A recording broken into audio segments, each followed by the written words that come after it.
Friends, I want to wish all you mothers out there a happy Mother's Day.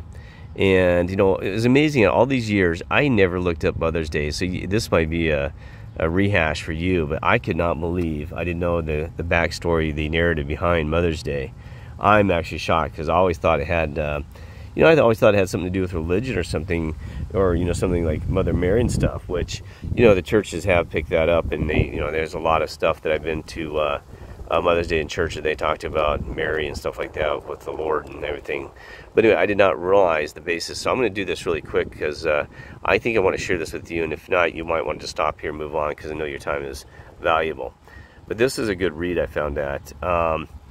It said that it was interesting because I did not realize that, I'm going to be here quick here, I'm sorry about that, I might have to pause if I start spattling too much.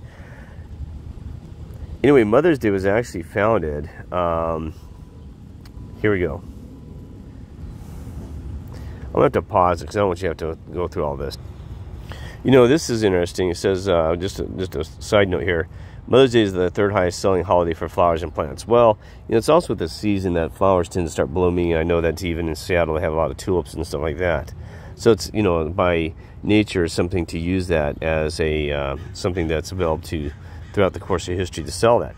But also, I think it tells us something about ladies, that ladies really enjoy plants and flowers. You know, I do too, you know, call me that female aspect of myself, but you know, but it is true that I enjoy plants too, but women tend to really enjoy nature and stuff like that. Now, I'm not trying to get in this gender thing, this gender war between, well, men and this, like, you know, because they can enjoy them just as equally, but it is true that women, you know, really do enjoy flowers, and it's a good symbol to them. You know, it's part of their feminine type behavior and being. Now, I'm going to pause again because I got to keep moving forward. Now, this is the shocking part. One of the earliest Mother's Day celebration was ancient Greece. Now, it talks about, and it was actually, it said the celebration in honor of Rai, I guess, the goddess fertility, motherhood, and generation. So there again, everybody's, you know, the Christians are going to say, oh, that's a pagan holiday again, see?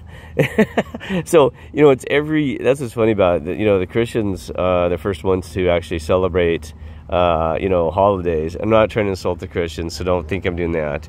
But the first one is to celebrate the pagan holidays, you know, Christmas, Easter, you know, because all these actually have pagan roots to them, every dang one of them, right? It's just, I find it amazing that even Mother's Day is another one that had a pagan type thing. So I'm going to pause again, all right? Now, this one's kind of interesting. The moniker, and I'm sorry, folks, I'm fighting a cold, so if I'm mispronouncing anything, my voice is terrible, I apologize. That's why terrible day. But anyway, mom comes from the word, you know, like ma. It's the first noise that a baby usually makes is ma. So no wonder it's, you know, mother, ma, or mom, you know, all these things, because a baby goes, you know, ma. So it's, you know, so it's kind of, you know, the language did pick up from a child's first type of speech. I just didn't realize that the word mother or ma and all that came from the baby, the first type of vocal announcement to the world. Now, this one was one I find shocking. The history of American Mother's Day starts with Peacemaker and Jarvis. Now, what's amazing about this, that you can read it here, that during the Civil War, Ann Jarvis made a concerted effort to foster friendship and community between the mothers on both sides of the war. She started a committee in 1868, which established the first glimmer of today's holiday, Mother's Friendship Day, which is kind of cool, isn't it? Mother's Friendship Day, right?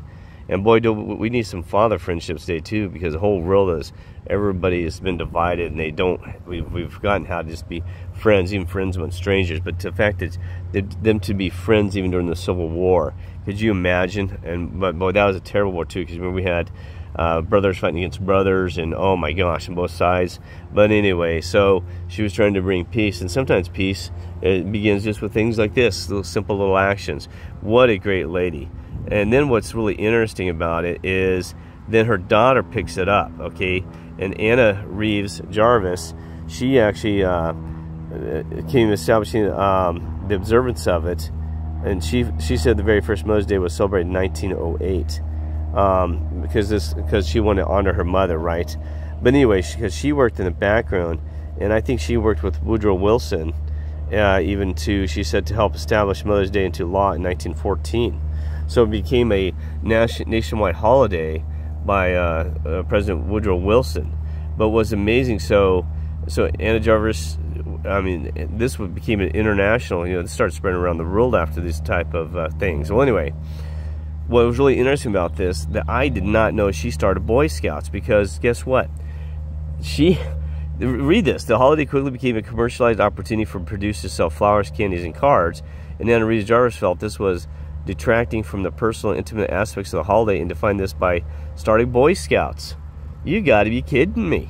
Wow, I did not know that. So, I mean, and oh my goodness. I mean, can you imagine how many, and I was in Boy Scouts briefly when I was like in 6th grade, but even I did not realize, that Boy Scouts was started by her actions.